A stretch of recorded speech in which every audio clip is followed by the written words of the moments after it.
वंदे गो मातरम। जय गौ माता, जय गंगे माँ। आप सब परिचित हैं, दुनिया में जो भी कार्य होते हैं, बड़े बड़े कार्य बिना अनुशासन के नहीं होते हैं। आज की इस वीडियो में हम चर्चा करेंगे गुरुकुल के अनुशासन के विषय में, और खास करके जो कार्यकर्ता अभी गुरुकुल प्रारंभ हो गया है, तो कार्यकर्ता जो आ रहे हैं चिकित्सा सीखने के लिए, यहाँ पर जो भी कार्यकर्ता कार्य करते हैं, यहाँ पे नौकर कोई नहीं है, सभी मालिक हैं, और उन सब के नियम के विषय में चर्चा करेंगे, आप लोगों के सुझाव भी लेंगे। तो सबसे पहले जो निर्णय लिया है कि गुरुकुल के अंदर जो भी व्यक्ति आएगा, वो अगर एक दिन के लिए यहाँ रुकता है तो पहले 2 घंटे वो पूरे गुरुकुल का भ्रमण करे, गुरुकुल के बारे में जानकारी ले। जानकारी देने के लिए जो है अलग से कोई व्यक्ति नहीं है, आपको जो है ना खुद ही जानकारी लेनी पड़ेगी।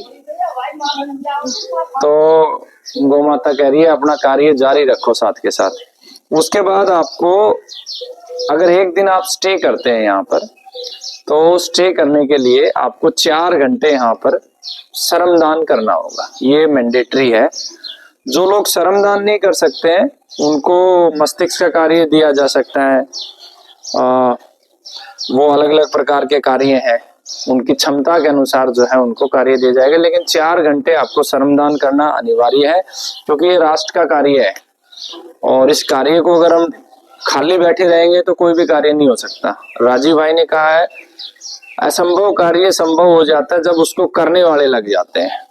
तो पहला नियम ये है। और जो लोग कार्य नहीं कर सकते, तो एक दिन गुरुकुल में अगर आप रुकते हैं, यहाँ की व्यवस्थाएं लेते हैं, तो आपको 100 रुपए प्रतिदिन जो है भोजन के शुल्क के रूप में जमा करवाना होगा। इसके अतिरिक्त आपको ना तो यहाँ पर बीड़ी पी सकते हैं, ना सिगरेट पी सकते हैं। ऐसी कोई भी सामग्री जो आपके लिए, राष्ट्र के लिए, प्रकृति के लिए नुकसानदायक है, वो आप यहाँ इस्तेमाल नहीं कर सकते। जब भी गुरुकुल में आए तो हॉल के अंदर जो बीमारियों के कारण है उसको पढ़ ले।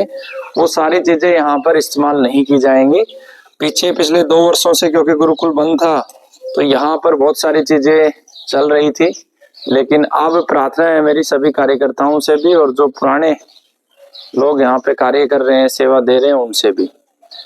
दूसरा नियम इस संबंध में ये बनाया है हम लोगों ने कि प्रत्येक व्यक्ति अपने कार्य का मूल्यांकन करे, कि एक व्यक्ति यहाँ पर 12 घंटे रहता है, 15 घंटे भी रहते हैं, 17 घंटे भी रहते हैं, तो हम अपने कार्य में क्या सुधार कर सकते हैं, हम ऐसा क्या इम्प्रूवमेंट करें जिससे कि संस्था भी आगे बढ़े, राष्ट्र आगे बढ़े, प्रकृति की भी रक्षा हो, गौ रक्षा भी हो।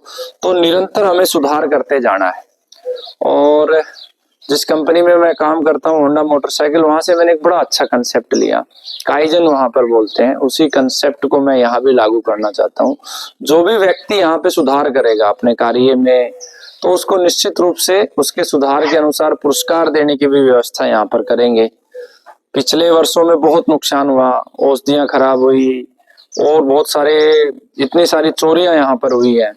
तो हर चीज को हमें रोकना है और व्यवस्थाएं बनानी है, अच्छी व्यवस्था बनानी है जिससे समय बचे।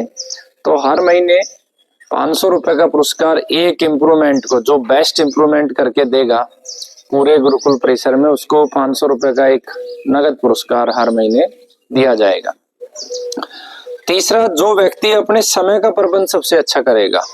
एक व्यक्ति यहाँ पे 10-12 घंटे रहता है, वो उसी 12 घंटे में ज्यादा काम कर सकता है, समय का प्रबंध करके संस्था को लाभ पहुंचा सकता है। तो जो व्यक्ति संस्था को लाभ पहुंचाएगा उसको भी मासिक पुरस्कार दिया जाएगा। हर महीने उसको एक पुरस्कार राशि डिसाइड की जाएगी, जो मिनिमम 111 रुपए और अधिकतम 1111 रुपए के बीच में रहेगी।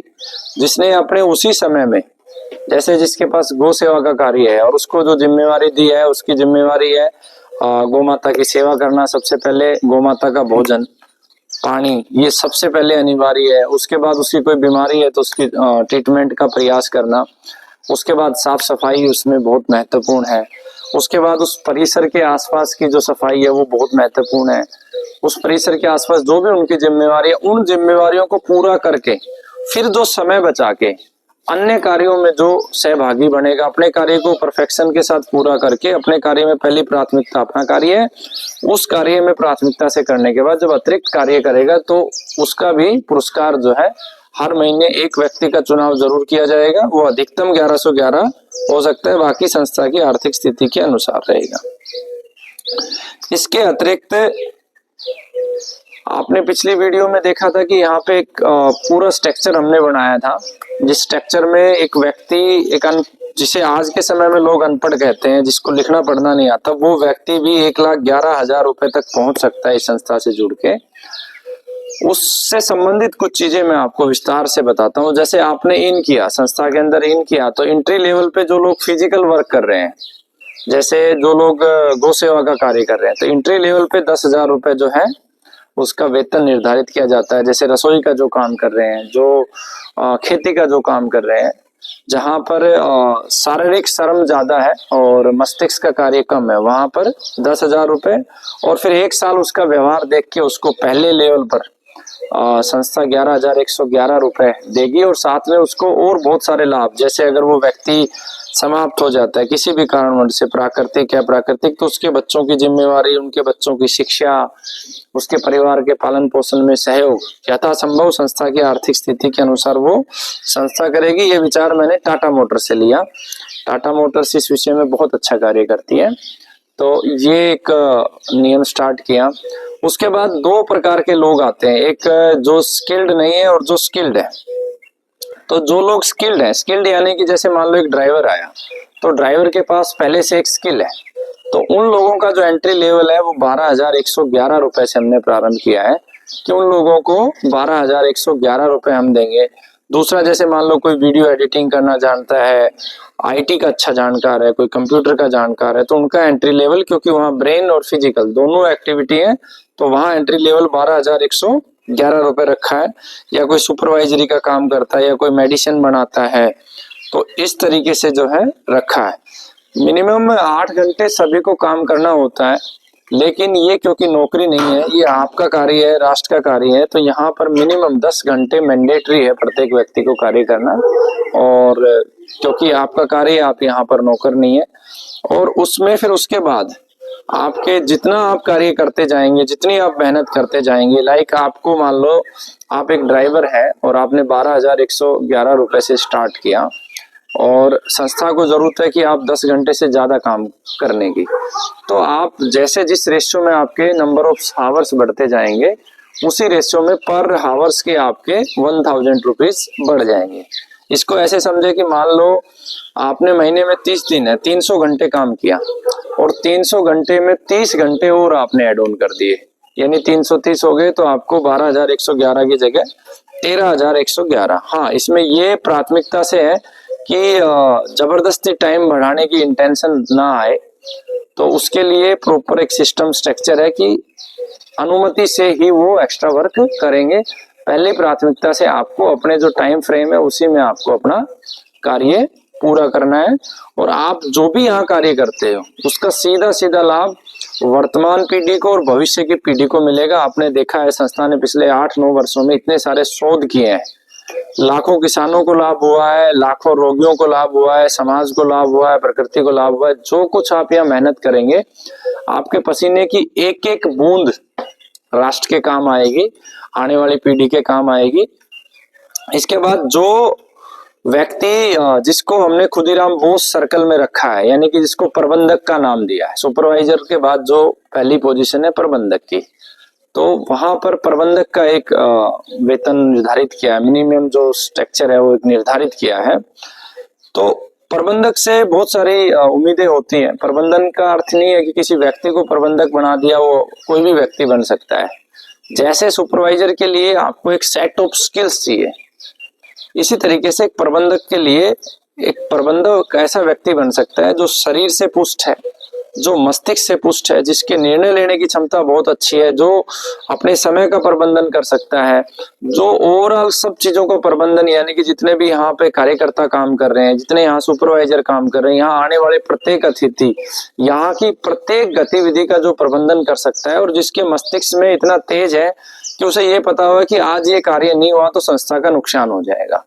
वो हर समय उसके माइंड में चलना चाहिए। ओवरऑल जो भी सेंटर बनेगा उसकी पूरी रिस्पॉन्सिबिलिटी है। वहां पर अगर 1 रुपए का भी नुकसान होता है तो पहला जो नेगेटिव एंगल होगा वो प्रबंधक का होगा, वो सुपरवाइजर का नहीं होगा, वो प्रबंधक का होगा, और प्रबंधक के ऊपर वो नेगेटिव एंगल जाएगा। दूसरा, प्रबंधक से अपेक्षा है कि उसे हर चीज की नॉलेज होनी चाहिए। एक प्रबंधक के लिए जो मैं सोचता हूँ और जो संस्था ने डिसाइड किया है, एक प्रबंधक का अर्थ ये नहीं है कि एक चेयर पे बैठा हुआ व्यक्ति। प्रबंधक का अर्थ ये है कि अगर आज हमारे पास सफाई कर्मचारी नहीं आया तो वो सफाई भी करेगा, उसे लेटरिंग साफ भी करनी पड़ेगी। उसे मान लो गौशाला का जो है कर्मचारी नहीं आता है तो वो गौशाला का भी काम करने में सामर्थ्यवान हो। अगर कंप्यूटर का कार्य वाला नहीं आया, कोई लैपटॉप पे काम करना, उसे लैपटॉप का काम भी आना चाहिए। उससे दवा के विषय में भी पूरी, मतलब जो हमारे प्रकल्प हैं सेवा के, प्रत्येक प्रकल्प की उसको जानकारी होनी चाहिए। तो ये प्रबंधक से उपेक्षा है। दूसरा, प्रबंधक का जो मूल कार्य है मेरे समय को बचाना। आखिर क्यों हमने ये प्रबंधक का कंसेप्ट लेके आए कि मेरे ऊपर हर चीज की डिपेंडेंसी ना हो। हरिद्वार में एक प्रबंधक नियुक्त किया तो हरिद्वार के सारे जो कार्य है वो देखे और हर चीज का मेरे पास अपडेट भी हो। अपडेट करते समय वो ये भी देखे मेरा समय का सदुपयोग हो, यानी कि ऐसा नहीं कि वो फोन करके मुझे बताएगा, नहीं, वो सिंपल अपने मैसेज टाइप करेगा, लिखेगा, मुझे भेजेगा। प्रबंधक के लिए सुबह 4 बजे से लेके और 9 बजे तक उसको कार्य करना है। ये ऐसा इसलिए इसका जो कंसेप्ट है, इसका कंसेप्ट ये है कि अगर व्यक्ति सुबह 4 बजे नहीं उठेगा, ब्रह्म मुहूर्त में नहीं उठता है, तो वो बहुत सारी सकारात्मक ऊर्जा को मिक्स कर देता है। जब सकारात्मक ऊर्जा आपके शरीर में नहीं होगी तो नकारात्मक एनर्जी के साथ एक व्यक्ति प्रबंधक नहीं बन सकता है। इसलिए नहीं बन सकता है क्योंकि उसके अंदर इतनी नेगेटिविटी आ जाएगी कि जो जिन चीजों को देखने का एंगल होता है, एक व्यक्ति जब पॉजिटिव एनर्जी में होता है तो नकारात्मक अवस्था में भी वो सकारात्मक विचार को जिंदा रखता है। जैसे उदाहरण के लिए एक व्यक्ति जेल चला गया, अगर उसके पास पॉजिटिव एनर्जी है तो उसी को एक बड़ा अवसर बना लेगा, और अगर उसके पास नेगेटिव एनर्जी है तो उसी से वो अपने शरीर को, अपने मस्तिष्क को, सबको नष्ट कर देगा। तो प्रबंधक के लिए जो पहली प्राथमिकता है कि जो पॉजिटिव एनर्जी को गेन करने के लिए जो चीजें चाहिए, सुबह ब्रह्म मुहूर्त में उठना, 4-5 पक्षियों को दाना डालना, गाय को रोटी खिलाना, कुत्तों को रोटी खिलाना, कम से कम 20 मिनट ध्यान लगाना, रोजाना पेड़ के नीचे बैठे 10-20 मिनट ध्यान लगाए, साधना करे, और जब मस्तिष्क उसका मजबूत होगा तभी वो संस्था के हित में निर्णय ले पाएगा। अन्यथा वो दिन भर मेरे ऊपर डिपेंडेंट रहेगा कि इसमें ये करें, ये करें। उसकी डिसीजन मेकिंग अच्छी हो, उसके नॉलेज लेवल अच्छा हो और वो सारे कार्य को प्रबंध कर पाए, वो एंट्री लेवल प्रबंधक। और प्रबंधक का जो लेवल है वो 21,000 से स्टार्ट होके 1,11,1111 रुपए तक प्रबंधक का लेवल जाएगा। और इसको हर साल हम इंक्रीज करेंगे, क्योंकि मेरा सपना ये है कि जो कार्य व्यक्ति राष्ट्र के लिए करे, राष्ट्र के लिए कार्य करने वाले व्यक्ति किसी से पीछे ना रहे। क्योंकि ये मुझे जीवन में इसके जो प्रेरणा मिली कि जब मैं जेल में गया तो मुझे पता चला मेरे बहुत सारे साथी जो है ना, कोई 5 लाख में किसी ने नेट डिगा दी, किसी ने 7 में डिगा दी, और बहुत सारे अब तक इतने कार्यकर्ता आए हैं। कभी किसी को कैश की जिम्मेवारी दी तो किसी ने 4 लाख रुपए में जो है अपने आप को सरेंडर कर दिया। इस विषय में मेरी नानी की एक बात बचपन से मुझे बड़ी याद आती है कि एक होता है मोल और एक होता है अनमोल। तो इस प्रकृति में जो पंच महाभूत से बना है वो प्रत्येक अनमोल है। जैसे ये जीव सब अनमोल है, इनका कोई मोल नहीं निकाल सकता। ये वनस्पतियां ये सब अनमोल है, इनका कोई मूल्य नहीं दे सकता, ना कोई मूल्य इनका निकाल सकता। ये जितने मनुष्य हैं सब अनमोल है। तो जब व्यक्ति एक राशि के ऊपर बिक जाता है तो वो मूल्यवान हो जाता है।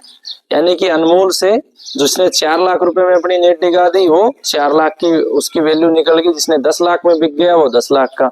तो मेरी प्रार्थना ये है कि सभी कार्यकर्ता से, आप अनमोल हैं। परमात्मा ने, प्रकृति ने आपको अनमोल बनाया है। आपको पैसे के लिए नहीं बनाया है, आपको परमार्थ के लिए बनाया है। मनुष्य का ये जीवन है, इसको सफल करने के लिए आपको ये बड़े सौभाग्य की बात है कि हमें मनुष्य का जीवन मिला है।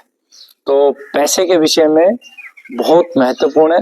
तो वहां से विचार उठा कि जो लोग 4 लाख में, 5 लाख में अपने आप को बेच रहे हैं और जो अनमोल व्यक्ति है वो आर्थिक रूप से उससे कम ना रहे। एक चोर डाकू लुटेरे से आर्थिक रूप से कम ना रहे, इसलिए ये कंसेप्ट में लेके आया कि हमारे यहाँ राष्ट्र का जो कार्य कर रहे हैं, जो प्रकृति का कार्य कर रहे हैं, जो देश का कार्य कर रहे हैं, वो आर्थिक रूप से उन्हीं लोगों के समानांतर हो, बल्कि उनसे ज्यादा हो जो गलत तरीके से गलत कार्य कर रहे हैं। तो इसके लिए ये कंसेप्ट भी लेके आए, हर 5 साल में जो निष्ठावान कार्यकर्ता होंगे उनको आधा आधा एकड़ भूमि देने का प्रोविजन भी लेके आए। कुछ जिन लोगों को भूमि की आवश्यकता नहीं है, उनको जब आवश्यकता होगी, संस्था को लगेगा कि हाँ इसको इस समय सहायता की आवश्यकता है, तो उसको पैसा भी दे देंगे। वो बाउंडेशन भी यहाँ पर नहीं है। तो आप सब आइए, और इस समय राष्ट्र बड़े गहरे संकट में है। जिस भी व्यवस्था को आप देखोगे वो प्रत्येक व्यवस्था चकनाचूर हो चुकी है। कृषि की व्यवस्था को आप देखें, क्या हालात हो गए हैं। देश की 60% भूमि बंजर हो चुकी है। चारों तरफ यूरिया डीएपी डाल डाल के हमने धरती माँ को बिल्कुल खत्म कर दिया है। अरबों खरबों जीव जो धरती के अंदर थे, हमने उनको मार दिया है। तो कृषि की व्यवस्था पे हमें कार्य करना है, शिक्षा व्यवस्था पे हमें कार्य करना है। शिक्षा व्यवस्था की स्थिति हो गई है कि स्कूल एक तरीके से बिजनेस मॉडल बन गए। बच्चों का ना शारीरिक विकास हो पा रहा है, ना मानसिक विकास हो पा रहा है। बच्चे एक पुस्तक तक सीमित रह गए हैं। जो बच्चे क्लास में टॉप कर रहे हैं, अगर उनको ये पूछ लिया जाए what is Hindi, what is English, what is science, तो वो उस विषय पे 10 मिनट नहीं बोल सकते। जो क्लास के टॉप पर हैं, इवन जिन लोगों के 90% नंबर है, उनको एक जीवन का एक सरल सा जो है समस्या दे दी जाए जिसको आसानी से सोल्व किया जाता है, वो भी कैपेसिटी नहीं है। ये जो नंबर का गेम है, ये बड़ा नहीं है। हमें अपने बच्चों को इस प्रकार से तैयार करना है कि उनके मस्तिष्क का विकास हो, उनका शारीरिक विकास हो, उनकी निर्णय लेने की क्षमता मजबूत बने, उनमें संयम हो, उनमें समझदारी हो, उनके अंदर भावना हो। वो स्वयं के लिए, राष्ट्र के लिए, परिवार के लिए, प्रकृति के लिए देने वाले बने। आज जो बच्चे बन रहे हैं वो एक ऐसी व्यवस्था से बन के जा रहे हैं, उनके दिमाग में एक बात सेट होती जा रही है, हमें पैसा कमाना है। पैसा कोई मैटर नहीं करता लाइफ में, पैसा बहुत लोग कमा लेते हैं, लेकिन आपका जो मनुष्य का जीवन है, इस जीवन में आपने क्या किया। फॉर एग्जाम्पल, एक व्यक्ति ने अरबों खरबों रुपए कमा लिए और एक व्यक्ति ने इस राष्ट्र को रिसर्च करके सोलर एनर्जी दे दी। तो जिस व्यक्ति ने सोलर एनर्जी दी, उसने कितना बड़ा काम किया। पैसा कमाया, वो पैसा उसके पास रहेगा, लेकिन सोलर एनर्जी से भी उसे पैसा मिलेगा, उसको रॉयल्टी मिलेगी, लेकिन वो राष्ट्र के लिए बड़ा प्रकल्प हुआ। तो धर्म संगत अर्थ कमाए तो वो अर्थ कभी अनर्थ नहीं करती है। और ऐसे विद्यार्थियों को तैयार करना, शिक्षा व्यवस्था पे काम करना है। और बहुत जल्द इस वर्ष से जो है एक एजुकेशन का नया मॉडल हम लोग लेके आने वाले हैं, और जिसमें मेरा प्रयास है कि अधिकतर बच्चों को हम कवर कर पाए। क्योंकि जेल के बाद से ये मन में विचार पनपा कि बंधन जो है वो शोषण का सबसे बड़ा प्रतीक है। बंधन किसी पे ना हो, तो बंधन मुक्त जीवन देना है। गुरुकुल से प्रकृति कुलम की तरफ बढ़ने का मेन ध्येय भी यही था, क्योंकि गुरुकुल में एक सेट ऑफ रूल है, वेदों का अध्ययन करवाना है और बहुत सारी चीजें हैं, वो हमारे लिए संभव नहीं है। हम परिवर्तनशील व्यक्तित्व है मेरा, और जो मैं सीखता हूँ उसको लागू करता जाता हूँ, जो अनुभव होता है उसे बदलता जाता हूँ। इसीलिए आगे हम जो है प्रकृति कुलमों की स्थापना करेंगे, और इसके माध्यम से गुरुकुलों में केवल जिन बच्चों के पेरेंट्स नहीं है उन्हीं बच्चों को रखने का प्रोविजन रहेगा, जिन्हें कोई रखने वाला नहीं है। बाकी डे इन डे आउट इस प्रकार के प्रकृति कुलम और विद्यालयों की स्थापना की जाएगी, जिससे राष्ट्र आगे बढ़े, राष्ट्रभक्त बच्चे बने। ये प्रकल्प है शिक्षा का। स्वास्थ्य के प्रकल्प को देखोगे तो कितनी बुरी व्यवस्था और कितनी बुरी स्थिति है स्वास्थ्य के प्रकल्प में, कि एक तरफ हम हॉस्पिटलों की संख्या बढ़ा रहे हैं, और जितनी तेजी से हॉस्पिटलों की संख्या बढ़ रही है उससे कई गुना तेजी से जो है रोगियों की संख्या बढ़ रही है। क्योंकि ये डिमांड एंड सप्लाई का कंसेप्ट है। जिन लोगों ने इकोनॉमिक्स पढ़ी वो समझ जाएंगे कि आप जब डिमांड रखोगे तो सप्लाई आएगी, सप्लाई बढ़ेगी तो डिमांड आपको करनी, दोनों का इक्विलेशन है। तो हॉस्पिटलों का कोई सोल्यूशन नहीं है, हमें लोगों को अंतिम व्यक्ति तक कैसे हमें निरोगी रहना है, कैसा हमें जीवन जीना है, ये अंतिम व्यक्ति तक हमें बात पहुंचानी है। तो उसके लिए बहुत कार्य करना है। उसके लिए जीवन चिकित्सा पत्ती की स्थापना की है। 1 रुपए में डिग्री डिप्लोमा के माध्यम से बहुत सारे चिकित्सक नियुक्त करने हैं इस राष्ट्र में। उस व्यवस्था पे बहुत काम करना। आने वाला समय बहुत चैलेंज का है। लोगों के घरों में संतानें पैदा नहीं होंगी। बहुत बड़े षड्यंत्र राष्ट्र के खिलाफ चल रहे हैं।